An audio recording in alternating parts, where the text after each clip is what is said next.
प्रसार भारती अभिलेखागार की प्रस्तुति सदाबहार सुनहरे दौर का अनमोल खजाना।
आदाब चौधरी जी, आदाब। राम राम। अरे साहू जी, ओ साहू जी, आओ आओ अलगू चौधरी, कैसे हो? अरे भाई आज गोवर्धन पूजा है ना, तो मेरे बैलों की जोड़ी सजाने के लिए सारा सामान दे दो। तो अब फुर्सत मिली है तुम्हें हा? जब पूजा का मुहूर्त निकला जा रहा है तब? अरे क्या करूं साहू, कल रात वो तेजू की बिटिया पटाखा छोड़ते हुए जल गई थी ना, तो उसे देखने पहले अस्पताल पहुंच गया था। वाह सरपंच, जुम्मन ठीक ही कहता है, तुझे अपने घर की कम और दुनिया की फिक्र ज्यादा रहती है। जुम्मन? अरे मगर वो है कहाँ? मैं उसे तो ढूंढ रहा हूँ। अरे अपने घर जाओ, तुम्हारा दोस्त पूजा का सामान लेके कब का घर पहुंच गया होगा। अच्छा, ये जुम्मन का बच्चा फिर बाजी मार गया, अभी देखता हूँ। वाह सरपंच, ये भी राम मिलाई जोड़ी है।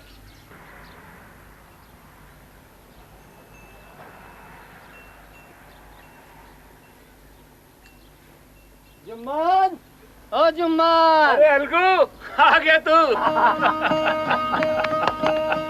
अरे वाह, तू तो पहले पहुंच गया मुझसे। चलो। ओ भाभी, आ गया तुम्हारा लेट लतीफ। चलो चलो आओ, आओ जरा। अरे भाभी और जमीला नहीं आई अब तक? अस्सलाम वालेकुम। अस्सलाम वालेकुम। आप क्या आना होता है भाभी, तो ये मुझे भी भूल जाते हैं।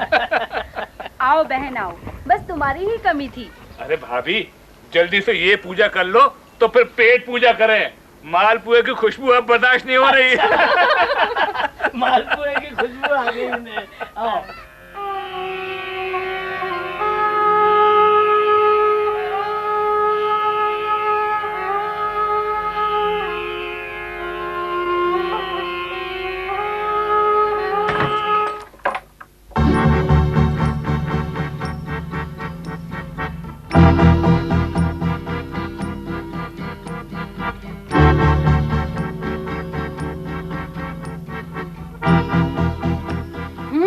तो नौबत अब यहाँ तक आ गई। क्या भूख से मरी जा रही थी, जो हमारी नजरें बचाकर दावत उड़ाई जा रही है। तुम अभी तक वहीं खड़े हो, देखते नहीं क्या हो रहा है। खालाजान, आपको कितनी बार समझाया है, आपकी सेहत ऐसी नहीं कि आप दिन में 2 बार का खाना हजम कर सके। 2 वक्त की रोटी?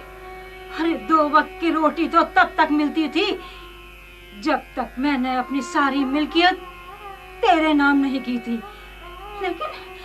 लेकिन अब मेरी जमीन और मकान सब कुछ अपने नाम करा के आज मुझे दाने दाने को मोहताज कर दिया है तूने और तेरी बीवी ने। दाने दाने को मोहताज हो तो अब तक मरी कैसे नहीं बुढ़िया, जोंक की तरह चिपकी हुई हो। तो लौटा दे मेरे खेत और निकल जा मेरे घर से। जितना रुपया तेरे पेट में झोंक चुके हम, उतने से तो पूरा गांव खरीद लेते। तू जमीन और मकान की बात करती है। या अल्लाह, अब मुझसे और बर्दाश्त नहीं होता। या मेरे खुदा, तू ही बता मैं क्या करूं, मैं क्या करूं।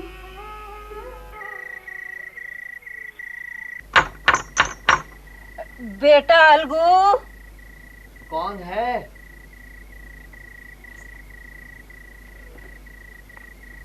अरे खाला, इस वक्त क्या बात है? बेटा अब मुझसे और सहा नहीं जाता, और तू तो इस गांव का सरपंच है ना। एक काम कर दे, इस बुढ़िया को इंसाफ दिला दे। मैं तेरे पांव पड़ती हूँ। अरे अरे क्या करती हो खाला? जुम्मन मेरा बचपन का दोस्त है, मैं उससे बिगाड़ नहीं कर सकता। हाँ,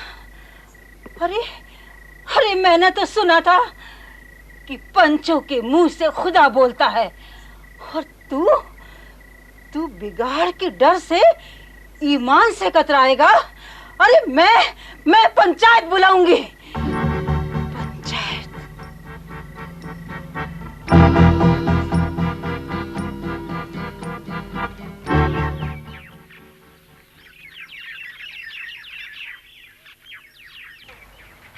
अरे ओ जुम्मन मियाँ, अरे ओ जुम्मन मियाँ, अरे भाई जुम्मन मियाँ।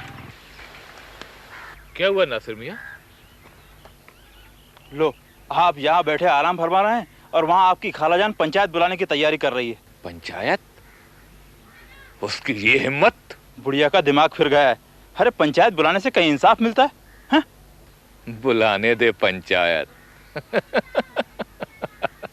अरे सरपंच तो अपना ही यार है, अलगू चौधरी। नेकी का जमाना नहीं। हाँ भाई, अब पंचायत की कार्रवाई शुरू की जाती है। हाँ खाला, तुम्हें जो कुछ कहना है पंचों के सामने कहो।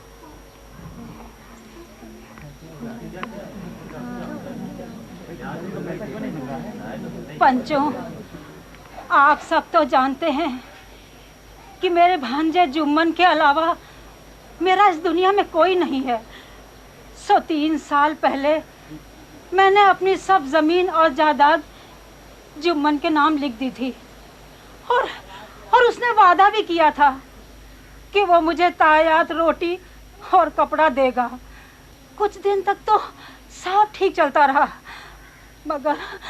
मगर साल भर से ना तो उसने मुझे भरपेट खाने को रोटी दी है और ना ही तन ढाकने को कपड़ा। अब आप ही बताइए, मैं अकेली कोर्ट कचहरी कैसे कर सकती थी? मैं तो आप लोगों के सामने यही फरियाद लेके आई हूँ कि मुझे मेरी जमीन और जायदाद सब वापस कर दी जाए। मैं इसके हाथों भूखों मरना नहीं चाहती। अरे मैं तो अकेली रह के सुकून से मरना चाहती हूँ। अब आप लोग जो भी फैसला करेंगे वो मुझे मंजूर होगा। हमारे तो बुजुर्गों ने भी कहा है कि पंचों में हिंदू का भगवान और मुसलमान का खुदा बसता है। अब आप लोग जो भी कहेंगे वो मुझे मंजूर है। जुम्मन, जवाब में तुम्हें कुछ कहना है?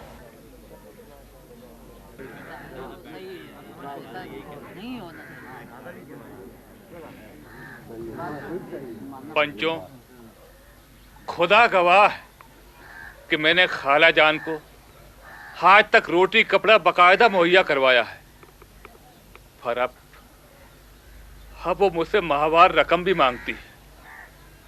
पंचों, उनकी जमीन से मुझे इतना मुनाफा तो नहीं होता कि मैं उन्हें माहवार रकम भी दे सकूं। अब आप ही फैसला कीजिए पंचों। बहुत सही, बिल्कुल सही जा रहे हो जुम्मन मियाँ, बिल्कुल सही जा रहे हो।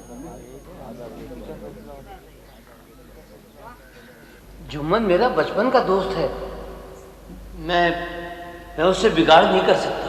हाँ, तू बिगाड़ के डर से ईमान से कतराएगा? सरपंच जी, आगे की कार्रवाई शुरू करें। हाँ, तो जुम्मन मियाँ, ये बताइए कि खाला की जमीन से आपको सालाना आमदनी कितनी होती है? जी, यही कोई 2-2,500 रुपए। अच्छा, यदि खाला का मकान ना होता तो आपको मकान के किराए के लिए हर महीना कितना रुपए देना पड़ता? जी, अब क्या बताऊं? कम से कम 50 रुपया। जी। तो तुम्हारे हिसाब से खाला की जमीन से तुम्हें हर माह 200 रुपए की बचत होती है और मकान किराए में 50 रुपए की। जी हाँ, तकरीबन।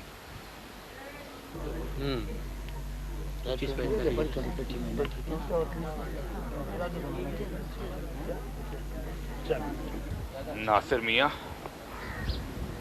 ये अलगू चौधरी को क्या हो गया? मेरी जड़ें खोदने पर आमादा है।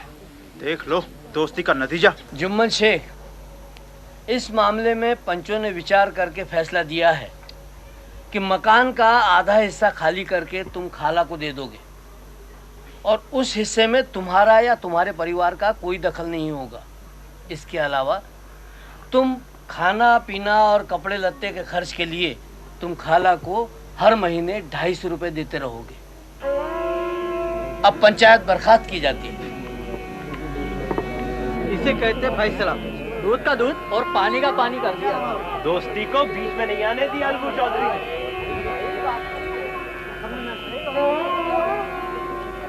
अल्लाह तुम्हें लंबी उम्र दे और ऐसे ही नेक फैसला करने का हौसला।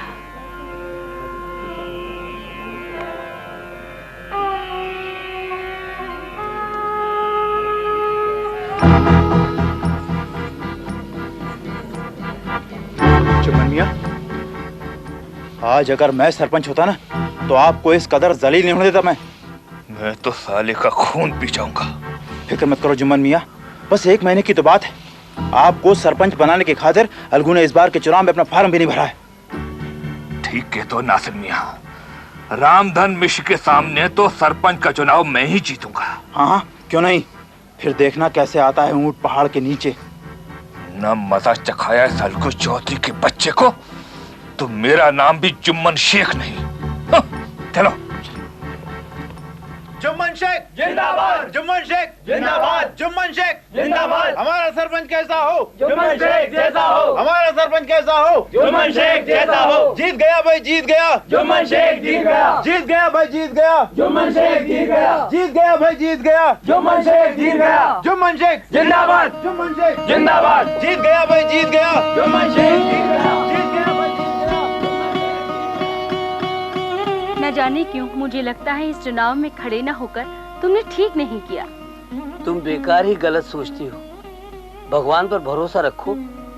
तुमसे ज्यादा जुम्मन शेख को मैं ही जानता हूँ।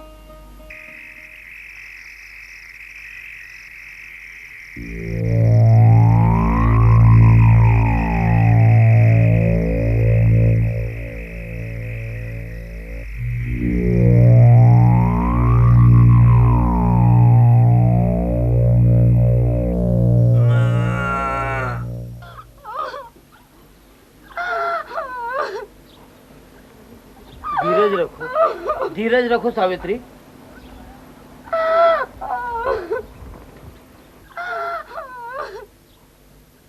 लगता है किसी ने बैल को जहर दे के मारा है।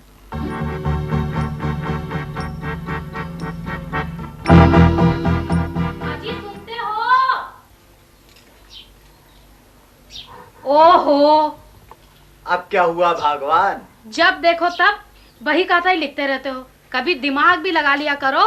मैं इस तंगी में नहीं रह सकती अब। लेकिन मैं क्या करूं? अब शहर का भी तो कोई काम नहीं रहा ना। राम राम साहो। अरे राम राम चौधरी। बड़े मौके पे आया है, इससे वो बात कर लो। सुनो।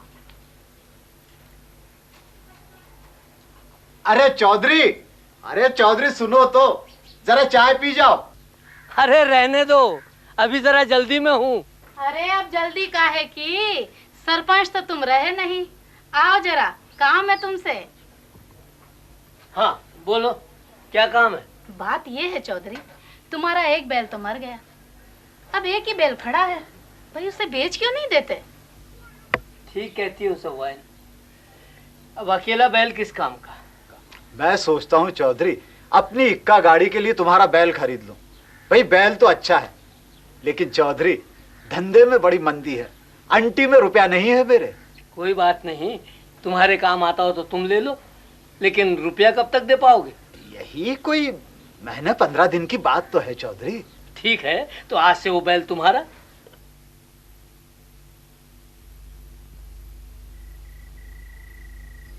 सावित्री, सो गई क्या? नहीं तो। क्या सोच रही हो? यूं ही किसी की नजर लग गई हमारे घर को।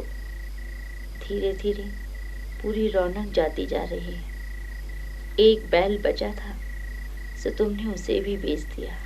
मैंने सोचा एक बैल हमारे किसी काम का नहीं, और फिर खाने का खर्चा हमारे सिर पर होता, इसलिए मैंने साहू को बेच दिया हो। पर लेन देन की बात तय की? हाँ, 2000 तय हुआ है। 1000 15 दिन बाद, और बचे हुए 1000 उसके 15 दिन बाद। हाँ हाँ, जल्दी कर ना। अरे कितनी देर लगा रहा है? हाँ, ला रे, उठा के ला सामान। हाँ, शाबाश शाबाश। बस भी करो। हाँ, कितना ला दोगे? 3-3 4-4 खेपे करते हो शहर की।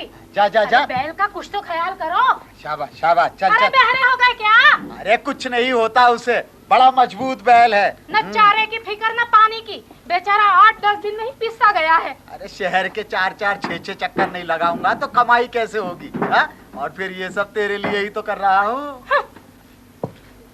हे भगवान, अब इसे कौन समझाए?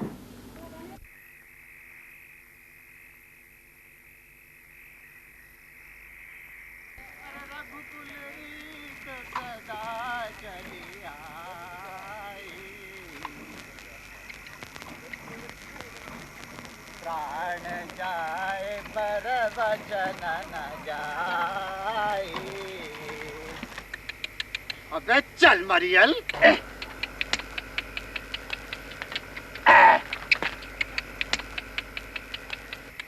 चल, घर नहीं पहुंच रहा क्या आज?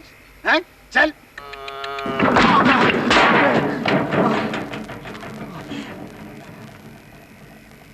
लगता है ये तो मर गया। हे प्रभु, हे प्रभु, ये सुनसान जंगल, पास में ढेर सारा रुपया। अबे घर जाकर मरता तो तेरा क्या बिगड़ जाता है? प्रभु, लगता है ये तो मेरा रंग जगा कर देगा। प्रभु, भूत पिशाच निकट नहीं आवे, महावीर जब नाम सुनावे। भूत पिशाच निकट नहीं आवे, महावीर जब नाम सुनावे। भूत पिशाच निकट नहीं आवे, महावीर जब नाम सुनावे। महावीर जब नाम सुनावे।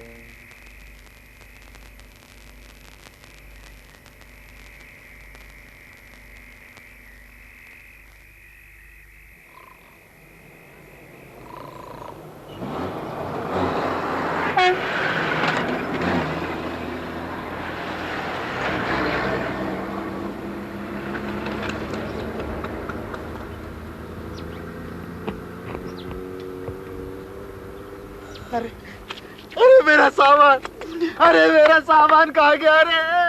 अरे मेरा सामान, अरे अरे मैं तो लुट गया।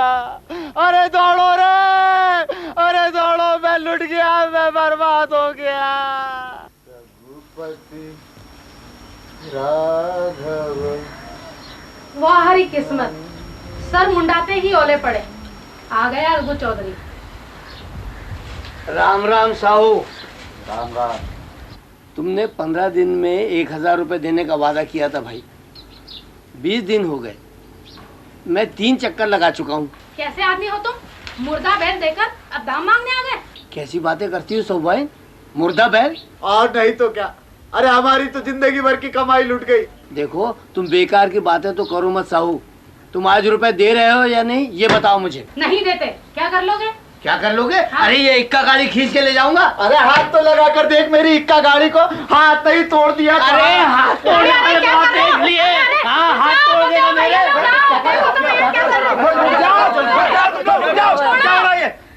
झगड़ा चौधरी जी, ये मेरे रुपए अरे मुझे सब मालूम है मुझे, मगर इस तरह हाथ पैर तोड़ने से काम नहीं बनेगा। आप लोग ऐसा करो, पंचायत कर लो। पंचायत? नासिर भाई ठीक है, पंचायत कर लेते हैं, वहीं फैसला हो जाएगा। चलो। अरे नासिर भाई क्या करवाते हो? मरवा मत देना, मेरी कहीं जगह सही मत करवा देना। तुम फिक्र न करो साहू, तुम्हारा बाल भी बांका नहीं होगा।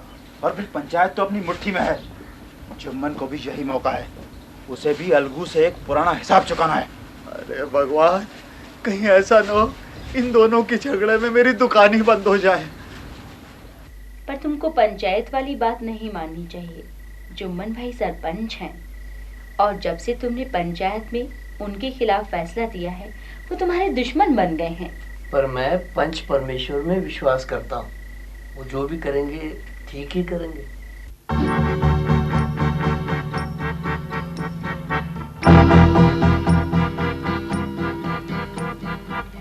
अब आया ऊंट पहाड़ के नीचे। शांत हो जाइए, अब पंचायत की कार्रवाई शुरू होती है। हाँ अलगू चौधरी, अब आप अपनी बात कहिए। पंचों, 1 महीने पहले मैंने अपना बैल बेचा था समझू साहू को 2000 रुपए में। 15 दिन बाद 1000 रुपया और उसके 15 दिन बाद बचा हुआ 1000 रुपया देने का वादा किया था समझू साहू ने। लेकिन इसी बीच बैल मर गया और अब रुपए देने से इनकार करता है समझू साहू। साहू, तुम क्या कहना चाहते हो? मिलना चाहिए। हुजूर कहने लायक तो कोई बात ही नहीं है हुजूर। बैल जब मेरे पास आया तभी बीमार था हुजूर, बस कुछ ही दिनों में मर भी गया। अब हुजूर आप ही बताइए कि मरी हुई चीज की क्या कीमत लगाई जाए। हाँ, आप ही बताइए भाई, बताइए, आप ही बताइए। शांत हो जाइए। हाँ साहू, अब तुम मेरे सवालों का ठीक जवाब देना। तुम मिक्का गाड़ी से एक दिन में शहर की कितनी खेपें करते थे? कभी 2, कभी 3 हुजूर। जिस दिन बैल मरा उस दिन कितनी खेपें की थी? जी वो चौथी खेप थी हुजूर। बैल तुम्हारे पास कितने दिन चला? 20 दिन चला हुजूर बस। अच्छा ये बताओ, यदि बैल शुरू से बीमार होता तो क्या वो इतनी खेपें कर सकता था? क्या बात है? जवाब क्यों नहीं? जवाब भी तो जानना चाहिए ना।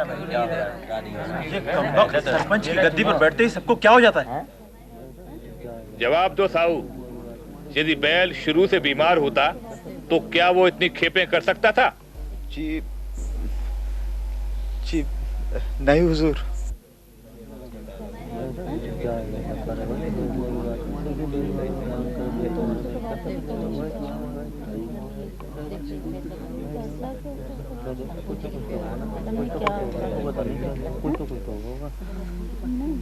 पंचों ने अलगू चौधरी और समझू साहू के मामले पे पूरी तरह से गौर करने के बाद ये फैसला किया है कि समझू साहू अलगू चौधरी को बैल के पूरे दाम तुरंत चुकाएगा। अब पंचायत बर्खास्त होती है।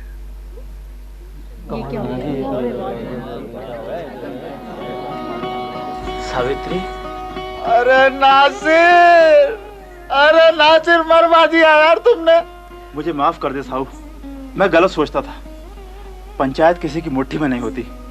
पंचों की गद्दी पर न कोई अलगू चौधरी होता है और न कोई जुम्मन शेख होता है। पंचों की गद्दी पर होता है इंसाफ, सिर्फ इंसाफ। जुम्मन? अलगू, मुझे माफ करते मेरे दोस्त, मैंने तुझे गलत समझा था। आज मेरी समझ में आ गया कि पंचायत की इस मुकद्दस जगह पे बैठने के बाद इंसान ईमान से नहीं कतरा कर सकता। मुझे माफ कर दे मेरे दोस्त, मुझे माफ कर दे। बेटे जुम्मन। हाँ खाला, जुम्मन, मुझे माफ कर दे, मुझे माफ कर दे। पंच परमेश्वर की जय, पंच परमेश्वर की जय, पंच परमेश्वर की जय, पंच परमेश्वर की जय, पंच परमेश्वर की जय, पंच परमेश्वर की जय, पंच परमेश्वर की जय, पंच परमेश्वर की जय।